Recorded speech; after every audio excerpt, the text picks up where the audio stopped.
Hi, it's Chad Seay from Seay Real Estate here in Richmond, Virginia. And what I want to talk to you about this week is whether or not pricing a house at, let's say, $300,000 versus pricing it at $299,900, whether or not that makes a difference in the marketing of the property and the chances of it being sold.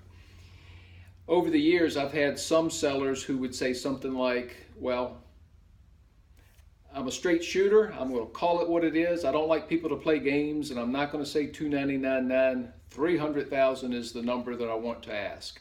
And if a person insists, even today, I'm the first one to say, fine, let's do just that. But if a person asks my opinion, I've come to the point now where I would recommend every time that a person choose a number like $299,900 or $299,000 even in the example I just gave you.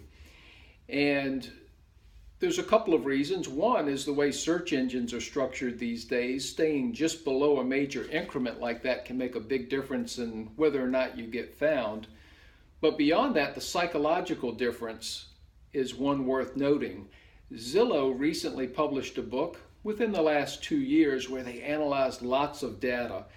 And upon doing so and looking at the results related to that very question, it was a real clear difference that ending with a 9 was in the seller's best interest. I'll read you an excerpt or two from the book.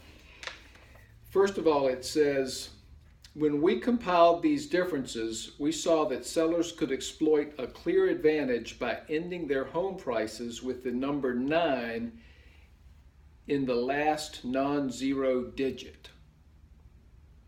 And further, it says, imagine two houses. They're identical in every way. Same size, same number of bathrooms, and so on.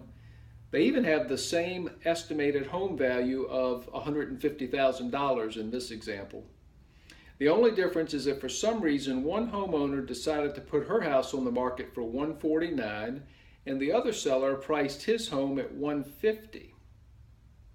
Remarkably, our data shows that the house that initially is priced for less will ultimately sell for an average of $2,175 more, just because of that magic number 9.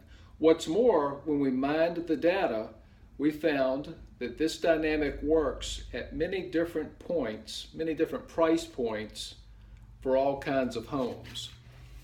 I thought that was fascinating. And they did mine the data, and it shows that this isn't as important as you go up in price to $700,000, $800,000, $900,000. But in this average price range, it makes a tremendous difference. So if you're ever asking yourself what you should do in pricing your home, I recommend that the last non-zero digit be a 9, and I think you'll fare better as a result. Thanks so much. Have a great week.